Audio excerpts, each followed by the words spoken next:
Hello friends, ఎలా ఉన్నారు? బాగున్నారా అందరూ? ఇప్పుడు సింపుల్గా రైతాను ఎలా చేసుకోవాలో చూద్దాం. ముందుగా 1/2 లీటర్ పెరుగును తీసుకోవాలి. మీడియం సైజు ఉల్లిపాయను అంటే పెద్ద సైజు ఉల్లిపాయను సగం కట్ చేసి పెట్టుకున్నాను నేను.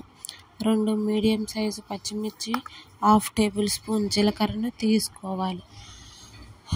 ముందుగా ఒక బౌల్ని తీసుకొని దానిలో చిన్నగా కట్ చేసి పెట్టుకున్న మీడియం సైజు ఉల్లిపాయ ముక్కలు వేసుకోవాలి. తర్వాత కట్ చేసి పెట్టుకున్న పచ్చిమిర్చిని వేసుకోవాలి. తర్వాత మనం తీసుకున్న 1/2 టేబుల్ స్పూన్ జీలకర్రను అయితే వేసుకోవాలి. తర్వాత 1/2 లీటర్ పెరుగుకి రుచికి సరిపడా ఉప్పును వీడియోలో చూపిస్తున్న విధంగా ఉప్పును వేసుకోవాలి. ఒక స్పూన్ను తీసుకొని బాగా కలుపుకోవాలి.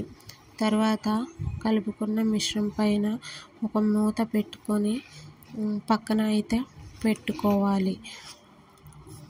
తర్వాత ఒక ఎంటీ బౌల్ను తీసుకొని ముందుగా మనం తీసుకున్న 1/2 లీటర్ పెరుగునైతే తీసుకున్న గిన్నెలో వేసుకోవాలి.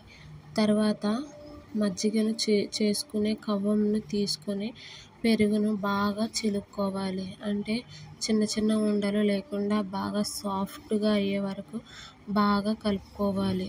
తర్వాత ముందుగా తయారు చేసి పెట్టుకున్న మిశ్రమంలోని బాగా చిలుక్కున్న పెరుగునైతే వేసుకోవాలి.